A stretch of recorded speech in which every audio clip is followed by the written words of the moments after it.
Single dad saved the dying cop. What the police did next shocked the nation. The rain came down hard that night, soaking the empty road like the world itself was trying to wash something away. Daniel Carter tightened his grip on the steering wheel as he drove his old pickup home, his 8-year-old daughter Lily asleep in the backseat, her small chest rising and falling softly. Daniel was exhausted. 2 jobs, 1 child, no one else. Since his wife died 3 years ago, life had been a constant balancing act between survival and being strong enough for Lily. He wasn't a hero, he was just a father trying to make it home. Then he saw the flashing lights. At first, he thought it was a routine traffic stop. But as he slowed down, his headlights caught something terrible. A police cruiser smashed into a tree, its front end wrapped around the trunk like metal paper. Smoke drifted into the rain. The road was empty, no other cars, no sirens. Daniel's heart began to race. He pulled over instantly. "Stay here, sweetheart," he whispered, locking the doors before stepping into the rain. As he ran toward the wreck, he heard a faint sound, someone gasping for air. Inside the cruiser was a female officer, barely conscious, blood running down the side of her face, her uniform soaked red at the abdomen. Her body was trapped, the dashboard had crushed her legs. "Hey, stay with me," Daniel said, forcing calm into his voice. Her eyes fluttered open. "I can't feel my legs," she whispered. Daniel wasn't a doctor. He wasn't even trained. But years earlier, while serving briefly as a volunteer firefighter, he'd learned enough to know one thing: she was bleeding out. Fast. He checked for a pulse. Weak. Rapid. He grabbed his jacket, pressed it hard against the wound, and applied pressure. His hands shook, but he didn't stop. "No ambulance," she gasped. "Radio's dead." Daniel looked at the wreck, the rain, the empty road, and made a decision that would change everything. He ran back to his truck, grabbed his phone, and dialed emergency services. No signal. That's when he did the unthinkable.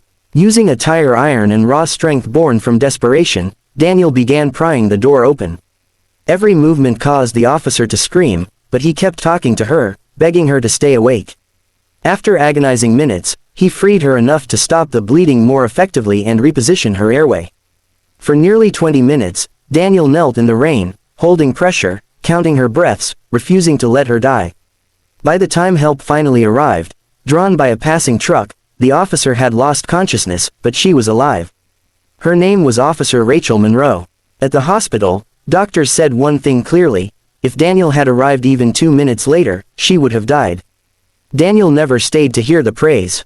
Once he knew she was in surgery, he went back to his truck, drove home, and tucked Lily into bed like nothing had happened. The next morning, the story exploded. Security footage from a nearby rural camera had captured the entire rescue. Within hours, the video was everywhere, on television, online, shared millions of times. Viewers watched a soaked, anonymous man refuse to give up as he fought to save a dying officer alone in the dark. Reporters called him a hero. The nation wanted to know who he was. The police department held a press conference that afternoon. Cameras flashed. Officers stood in perfect formation. The chief stepped forward. "What this man did represents the highest form of courage," he said. "And today, we will honor him." Daniel didn't want to go. He didn't own a suit.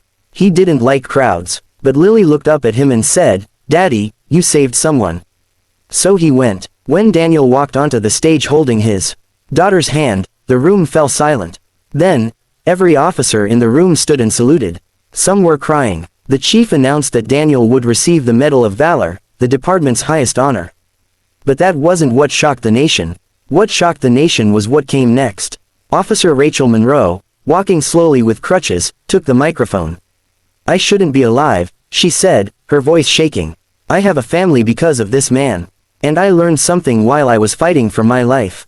She turned to Daniel. "You were fired from your security job last month, by our department."